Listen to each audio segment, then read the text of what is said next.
Morning, everyone, or good afternoon for those of you who are on the East Coast like me. Welcome to Unboxed Lunch. Before we get started, I want to let you know that this event is being recorded. I'm Jenny Williams, Associate Director for the Archives of American Art at the Smithsonian Institution. We're thrilled that you're joining us for lunch, which I'm enjoying here in our Washington, D.C. headquarters. My colleague Matthew Sims, who's the Archives of American Art's Gerald and Bente Buck West Coast collector, will soon join us from Long Beach, California, where he's based. At any time during the webinar, you can submit your questions in the Q&A at the bottom of the control panel on your screen.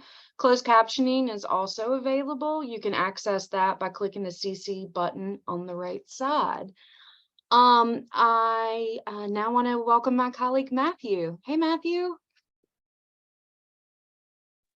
Okay. Hey, Jenny, how are you? I'm doing well. I'm doing me well. over It's here? good to see you. Well, I can tell you it's a gray, cold morning here on the West Coast, Southern California. You probably have better weather than we do. Yeah, we have really great weather here today. So this Unboxed Lunch is going to be a little bit different. Right. Exactly. Well, you want to say a few things? So this is probably the first time we've done this bi-coastal version of the Unboxed Lunch, where I'll be doing some talking through the materials, but you're going to be kind of pulling them out of the box. So it's going to be an interesting experiment. So hopefully everybody will be very, very understanding about that. This is also the first time I'm doing one of these, despite the fact that I've been with the archives for 6 years. So, and because of the logistical situation, it always made it a bit difficult. But this particular collection was the one where I said, yes, I absolutely want to do this. So here we're going to do it. And we're also glad to welcome some members of the family. Maybe you want to introduce those as I start to pull out some items. Well, hold on. You don't need to pull anything out just yet, because I got a few things I want to say here. So first of all, yes, thank you goes to Jenny for helping me with this. We're going to be trying to juggle a little bit. Also, thank you goes to Anne, Ellen, and Nancy Grinstein, who are responsible for donating the papers, the Grinstein family, but specifically the three Grinstein daughters, who are all on today with us for this kind of webinar thing. So there may be a moment when I pivot and ask a question or two, so I hope that's okay. I also want to thank Susan Morgan, who was critical in organizing the papers for donation. So she worked with the Grinsteins to kind of get everything set up, and she's been such a wonderful kind of colleague and kind of collaborator in this. So kudos to her. And also to Stephanie Ashley, who is the archivist on the Washington, D.C. end, who has processed the different parts of this donation. And I should just say that the Stanley and Elyse Grinstein papers came to us in a couple different installments. In 2017, there was a donation of several of William S. Burroughs' journals, which were collected by the Grinsteins. Burroughs was a friend of the family, and it made sense for them to collect those. And after his death, the idea was to make them available. And so they were kind of the first part of the donation, as far as I understand it. And then also in 2017, selected cache of correspondence with artists, including Wallace Berman, H.C. Westerman, Frank Gehry, and others, also were donated. In 2022, so just last year, the sort of the bulk of the donation took place, and this included much more correspondence, photographs, materials related to the house, 441 North Rockingham, which it plays a crucial role in the papers. A lot of artist commission files, work that was commissioned by the Grinsteins for work on the property or inside, video, digital material, materials related to Elyse's architectural career as well, and the list goes on and on. So for those of you who are interested in this kind of thing, it measures 15.5 linear feet at this point. So this is the sort of geometry of it, but really that doesn't capture the sort of like the qualitative aspects. And we're going to be kind of walking through a little bit, talking about some of these things. Before we do that, why don't I just sort of answer that kind of question of why do we collect archives at the Archives of American Art? What's the point of this? And I mean, from all of us, I suppose, most of us on this call, or let me just pause for a second. I see Anne has her hand up and perhaps has a question she'd like to ask. Anne, why don't you unmute yourself and go ahead and ask your question or make your comment. No, I just wanted to join as the panelist. I was not. Oh, I see. I saw your hand up and I was like, is that because you want to give a high five or is that because you have a question? I've never understood that emoji or whatever that is. Let me continue. So at the Archives of American Art, we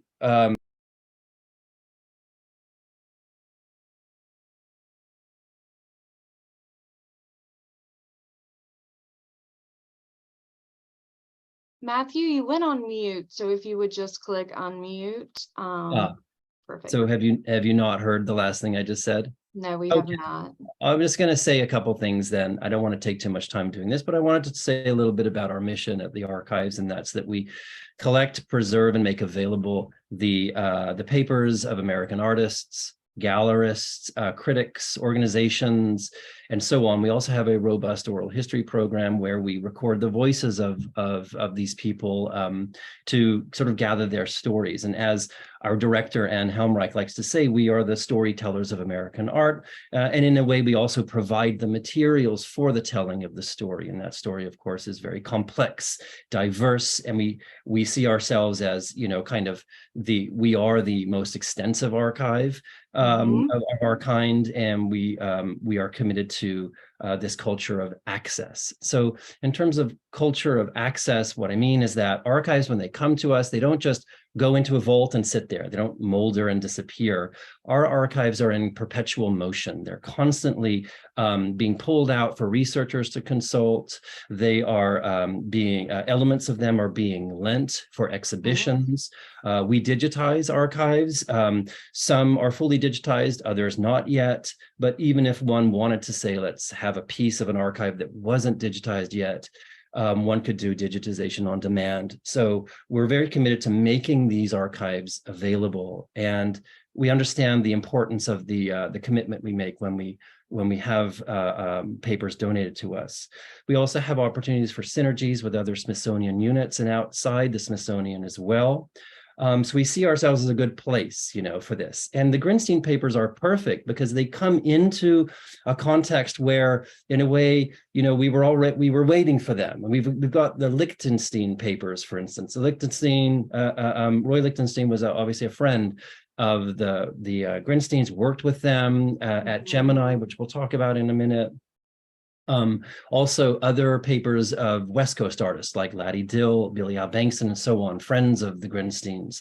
So in some ways, I like to think of the Grinsteins kind of their lives in a way, sort of reflects sort of what we're doing at the archives too, sort of pulling together artists, creating relationships and so on. That's what they actually did in practice, and that's what we do in practice. So there's a perfect kind of meeting here. So archives, always in movement, not just sitting in some kind of vault. So the Stanley and Elyse Grinstein papers. So let me just say a couple things about them. And of course, I may have some questions, but I'll just go sort of say what I know. They met as undergrads at University of Southern California, and it is also at the University of Southern California where they met Sidney Felsen and his wife, Rosamund Felsen. And it would be with them that, together with Kenneth Tyler, who was kind of an alum from Tamarind, a lithography workshop, that they would found Gemini Graphic Editions Limited in 1965. And in a way, this became the kind of generative fulcrum for a lot of the things that happened around them. Gemini invited artists, starting primarily with artists on the East Coast. So let's say Robert Rauschenberg would be a good example. Robert Rauschenberg had been in LA doing a performance of his Pelican performance, kind of a happening. And through that connection, he was invited to do a project at Gemini. And while he was there, and there was a period of residency, you might call it, he then either stayed with or visited the Grinsteins in their home at 441 North Rockingham. And I keep saying the address because it's so kind of hallowed in a way. And it comes through all these papers on so many levels, from the letters addressed to that, address, or the papers of works that were commissioned for it, and so on. I already mentioned that, but it's pretty important in them. Some of the artists who worked at Gemini: Robert Rauschenberg, Jasper Johns, John Baldessari, Roy Lichtenstein, Klaus Oldenburg, and this list goes on. And as I said, the papers chronicle some of these events that took place at the house. And in fact, I think maybe this is a good point to pivot a little bit to elements of this. Now, admittedly, we have to be brief and we only have half an hour. We don't even have half an hour. We have less than that. But what we want to do is share some of the kind of neat little details. And of course, we have made our decisions. Others might make other decisions, but anyway, this is a nice place to start. So this is a photograph of Stanley and Elyse in the middle, with Judy Chicago on the left, Lloyd Hamrell on the right. And then here is where I pivot to Ellen. I'll start with you. I don't recognize the woman on the far right. I think she looks like she's a blonde-haired woman. Do you know who that is in this photograph? And you can unmute yourself. No. You don't? Okay. Anybody else? First, I thought Dagny Corcoran, but I don't think so. Right. She had that wonderful kind of blonde. Any of the others, Anne or Nancy, you recognize that woman on the right there? It's not Holly Solomon. I don't know who that is. It could be Holly, but I don't think so. Yeah, I'm not sure either. I Okay. don't know. Well, there'll be other questions that you will be able to answer coming up. So I think we decided to show after that. And the reason why we pulled that photograph first was because it establishes the friendships with the artists, which also is something that runs throughout these papers, is that the Grinsteins were in some ways patrons of the arts. They were philanthropists in many ways, but more than anything, they were friends of the artists. They were hanging out with the artists. And so here's an example of Robert Rauschenberg at Gemini with, I believe, the three of you, Anne, Ellen, and Nancy. Am I correct in this? Is this... That's that's also my friend Hilda Wynn in the Right. back. Oh, okay.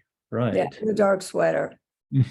So these are part of the collection, part of the papers, and We're at Gemini. yes, Yeah. at Gemini. So sort of making that nice connection of the way in which these two centers of gravity between Gemini and the house at 441, kind of communicated and became a kind of fulcrum, like I said. This is a great one. It looks like he's doing a little bit of dancing. Well, so there's a lot of lighthearted and fun stuff, but it does get to that point that these were relationships, these were friendships. Of course, Stanley had a day job. He had a forklift business, I believe, called Mifrin Bowman. So he had obviously that as a day job, and Elyse was an elementary school teacher. So this was something that was in addition to all of that. And what did we have next that we wanted to look at, Jenny? We have this picture with another. Right. So this is Stanley and Sidney at Gemini. And if you move it a little bit closer, maybe it'll come into focus for us. There we go, with the Rauschenberg behind and so on, kind of. And then next were the images of the home. Right. And then I believe we have, because within the papers, there are documents relating to the history of the home itself. And the home, as Ellen, I believe you were the one that kind of educated me on the history of the home. Do you want to mention something of the history of the home? Who had it before? And were there any other illustrious occupants before the Grinstein family bought it? And I think 65. Well, in the 1940s, Thomas Mann lived there. He had rented it while he was deciding if he wanted to live in LA. And Mm. he said in his journals, he talked about 4401 North Rockingham. And that's when he decided to build the house in Palisades. So he stayed there while he built the house. And then Ed Wynn lived there for a time. And we have pictures from the beginning to the end of when Ed Wynn was there. We have in the Thomas Mann journals, there's a letter from his foundation. So, and Amazing. Yeah. Well, that was his granddaughter who was in the picture with us, with Rauschenberg. Oh, how Hilda- interesting. Yeah, Oh, yeah, wow. yeah. It was just by coincidence. She became a friend later. And the Well, house was built in 1923.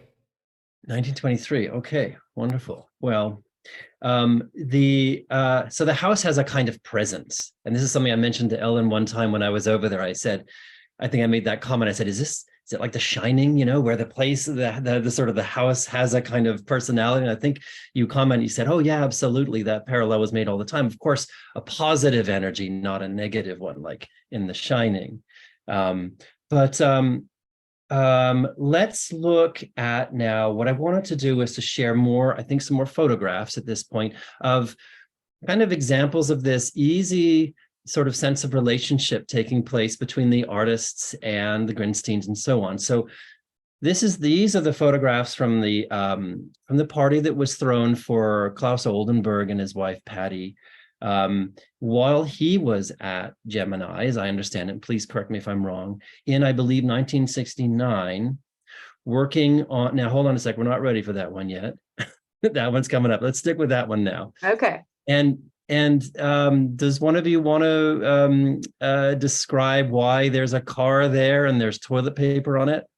well, it was for the airflow car at Gemini.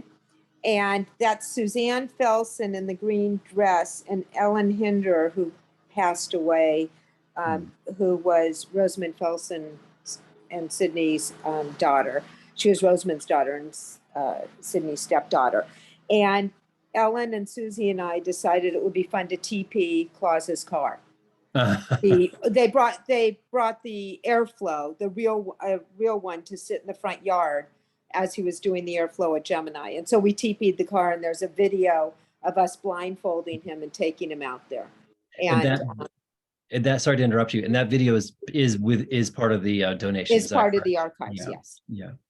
And I think I see John Copeland's in the back there with his jacket on, looking rather serious, with his brushy hair. So this was a place where West Coast artists and curators could interact with these East Coast artists, which makes it quite astonishing. This was a place where the East and the West met and mingled. This is where the next photograph becomes really cool, because it's from the same party, but it's around the other side of the house towards the swimming pool. And you have Billy Al Bankston standing there in his red t-shirt. Right below him is Dwayne Valentine with his, hair, and then and the others as well, who I can't quite make out. I think that's John Copland's again, shirtless, leaning over. In any event, these artists, these West Coast artists, were meeting the East Coast artists and creating relationships there at the home. Is that an accurate assessment? Would you all say, Anne, Nancy, Ellen? Yes, of course. Yeah, that's when it all started. Yeah. And, mixed in that, which is so interesting, is the music world and the performance art world. And so it wasn't, and the literature world, the world of literature. So it wasn't just the visual arts, which was the most exciting part, I thought, is that it cross-pollinated in the arts. Yeah, it was a salon. It was considered a salon. Let's see a few more of those photographs there. This is John Altoon kicking back by the pool. We have a comment from someone that says that many artists that she's worked with have talked about couch surfing at the Grinsteins.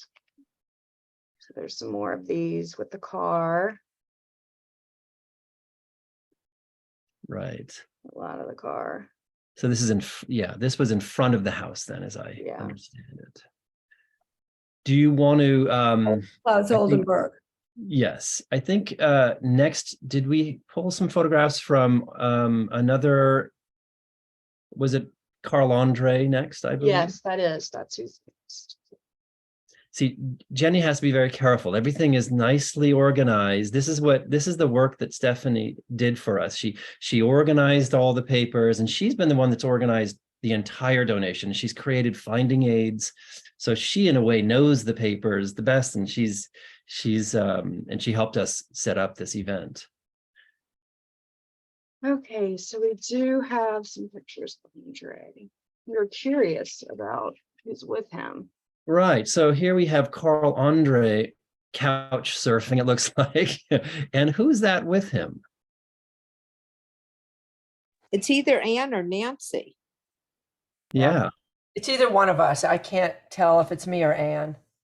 Let's see a couple more of those images, because so here we have your parents.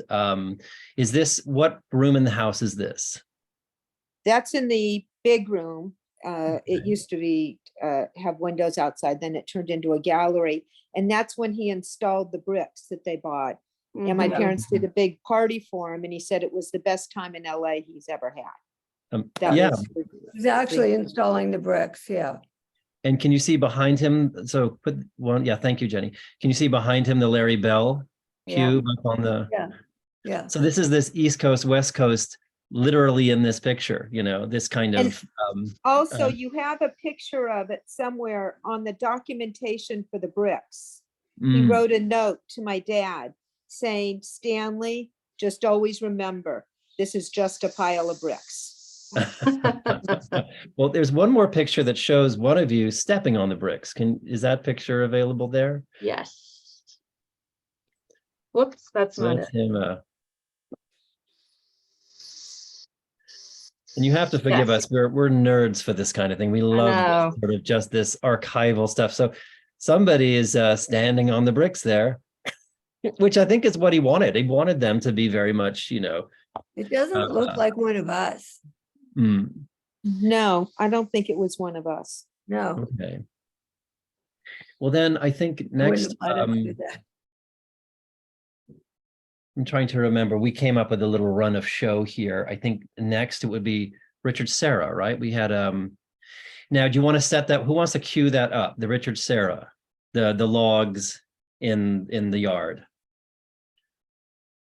Well, they were supposed to be, so when they installed the logs, they were supposed to be redwood, but in Mhm. fact, they were another kind of wood. The redwood would have lasted forever. I think there were 11 logs. I'm not sure, something like Okay. that. And and then they disintegrated. Eventually, they disintegrated, which was unfortunate because that was not supposed to happen. They were supposed to be there for like, if they were really, in fact, redwood, they would have been there forever, but they weren't. So where is this on the property that we're looking at That's here? the front of the house. The That's front of the house. Yeah, around the driveway. There's the Okay, driveway. right. around it. Oh, right there. Okay. And Yeah. was this a piece that had been shown at Pasadena, and then I know he had Yes. something at Pasadena. Yes, it was at the museum and they bought it from the museum. They bought it from the museum because there's also the catalog, I believe, in the collection of that show. So there was and hence John Copland's also, no doubt, as part of the network there, and he was a curator there. Let's look at the next document, which moves away from photographs. So in a way, the way we thought about doing this was let's talk about different genres of materials in these papers. One is the photographs, which have a great immediacy to them, but then let's look a little bit at some of the documentation as well. We have, there's a folder of materials related to Michael Asher's installation on the property, which I could describe, but actually I'd prefer if one of the three of you would describe, what did Michael Asher decide to do on your property as a site-specific installation? This is the contract from '79, it looks like, where he's, all things are being signed and so forth. But does one of you want to say anything about that, or I can? I'm happy to. Well, he said that he wanted to change the property line. And so he took the front wall of the property, the front section of the front wall, and moved it in 12 inches. And it was very difficult with the neighbors accepting that, even though it was 12 inches towards our side, because they just didn't get it. But all he did was move the property line for the time the piece was there. We asked when the house was being torn down, when we sold it, a developer bought it, unfortunately, and tore it down. And the Michael Asher Foundation said they wanted it to go with the house. It was part of the house. So it was just the wall that was moved down. And Ellen, for everybody's benefit, when did that happen? When did the house when was it torn down? It was torn down in September, a week after it was sold. Yeah. The end And of this is- September. It Okay. was totally demolished. So 441 is no longer, but it exists Well, it is, in, but not really. you know, it exists in memory in the archives and so on. One can, you know, surrounding the house of the Grinsteins. This is the long description that he provides in the paper. So those who are interested in, you know, this is one of the great things about this collection, is that there's so many points of entry, so many different kinds of people who might be interested could approach this. Let's see, I think we have, let's look at some of those photographs from the birthday party, from Frank Geary's birthday party in, I think it was the mid 1970s, which brings us inside the house again, but also begins to show some of the, so this was his cake, I believe. And then here we have, hold that one up for us, Frank himself, and that's Tom Woodle in the background. And he's, I collected his papers recently, so those are at the Archives of American Art. So again, these synergies taking place, these connections. How about, let's see another, I think there's one of them. There's a great, the guest list. Yes, the guest list. So now somebody, yeah, so there was quite a bit. Oh, that one's great. Yeah. So this is Chris Burden in the foreground, Via Selmans, and then Keith Sonnier, I think, is the last person with the jut on. Yeah. And This wasn't the birthday party, though. This was a typical dinner party that they would have all the time. And they Right. would just get together a eclectic group of people, and they'd sit around the dining room table. It was like every week there's Larry Bell and, you know, so it was whoever was staying at the house, whoever was around. this is a nice one. It's got Doug Wheeler, and it's got Via Selmans. And do you recognize anyone else in there?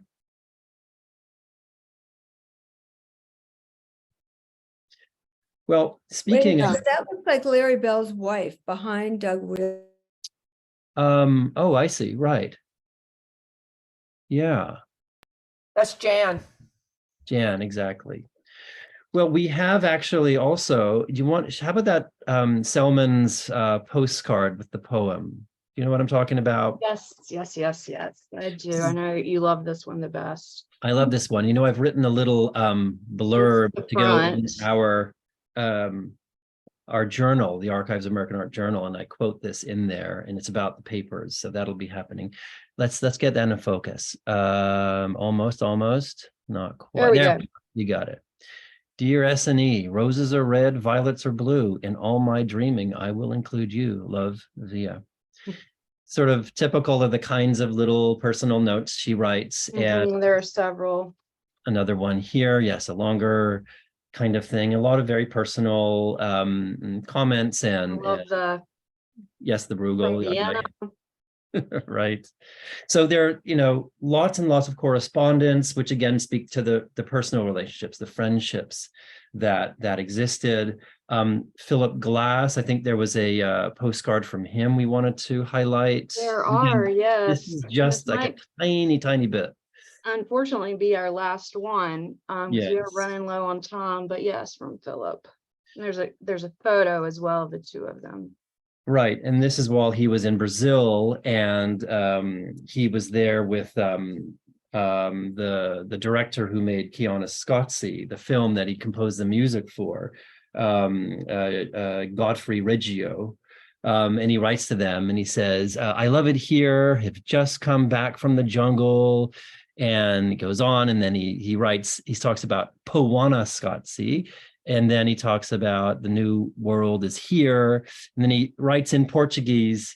He says, nowadays I'm speaking Portuguese, so he's kind of, anyway, Philip Glass, the Grinsteins bought a piano for him that I believe the story is that that I don't know who was deaccessioning the pianos. Maybe Ellen, you know that story. That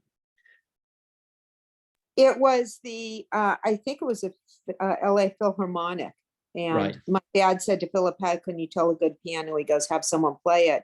And the next time Philip was in town, he goes, my dad said, here's the piano, and it's for you to practice on. Because every time he was in town, he would stay at our house. So we call it the Philip Glass piano, because he used it every time he was at the house. And that goes to Nancy's point that it was a literary, you had Allen Ginsberg, you had William Burroughs, and all kinds of people came to the house. It wasn't just the visual artists. But so I see that we're running out of time, but and it's hard to encapsulate such a rich and important collection. Yeah. But I just want to thank the Grinsteins again for entrusting us with these papers, which are so important and so critical to the story of American art and to that East Coast, West Coast connection.